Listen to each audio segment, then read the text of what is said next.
Assalamu alaikum wa rahmatullahi wa barakatuh. Today's hadith is Aslim Taslam. Accept Islam and you will be saved. Accepting Islam saves one from the evils of this world and from the fire of hell in the hereafter. Islam is a straight path which leads us to the best of both the worlds, dunya, this life, and akhirah, the hereafter. Allah rewards Muslims for their faith and action. Alhamdulillah. I think it's interesting that in Islam there's such a clear picture of what the akhirah holds. Rivers, trees bearing every fruit, couches which you can lounge on and enjoy. And I've heard a lot of Christians asking, well, why is there this picture if that's not exactly what it is? And I think Allah describes Islam's hereafter, the akhirah, as these luxurious things because this is what we would want in this dunya, this life. So it describes these beautiful things as a means of giving us an idea of what's waiting for us.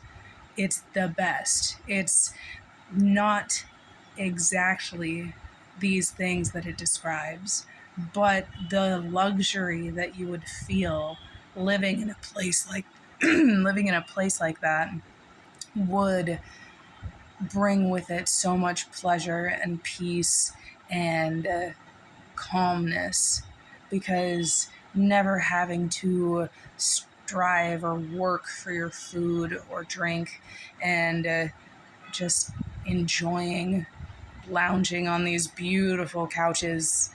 And I think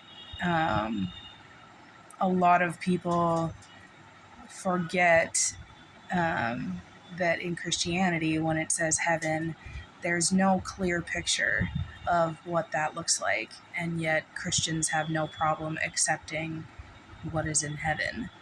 And yet when Islam gives a clear picture, description of what Jannah is, they suddenly have a problem and start questioning, well, why would it say this? And I think it's interesting because it shows that even if Allah gives the exact picture, and this is just a picture, this is just a 2D rendering of what we can expect in Jannah according to what we find as luxurious here on earth. And so even if he gives us this clear picture, people will still question it and find problematic things with it because of the fact that it's not something they can physically see and touch here now. But yeah, I think Islam, when it says that accept Islam and you will be saved, it's identifying that Islam, the practice of it, praying 5 times a day and believing Allah is the one and only God to be worshipped, this will save you from the fire. And I remember a pastor saying to me, the Qur'an mentions the hellfire this many times, like, how can you say it's a religion of peace? And it made me kind of laugh because I said, well, how many times does the Bible mention the hellfire? A lot. And yet you have no problem with the Bible mentioning it. And you claim the Bible also has a message of peace.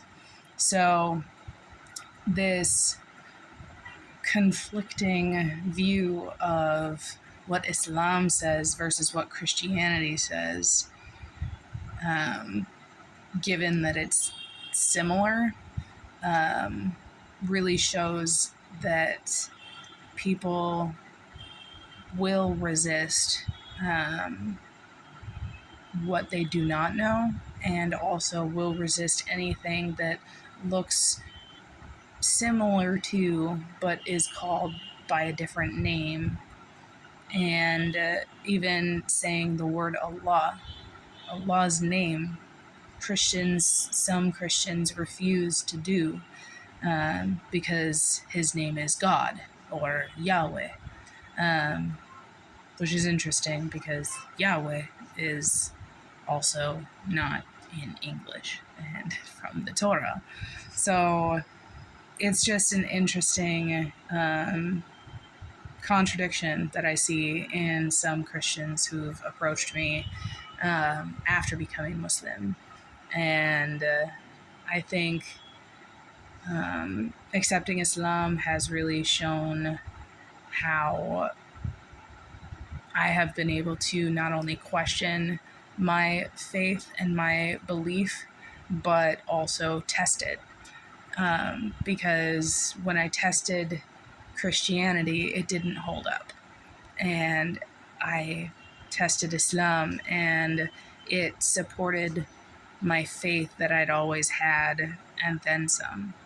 And alhamdulillah, I think that everyone should take the time to question and really analyze what they believe, because it opens up a whole new understanding of who you are as a person. So yeah, that's the hadith for today. But I hope and pray all of you are well. May Allah keep you happy, healthy, and safe. Assalamu alaikum.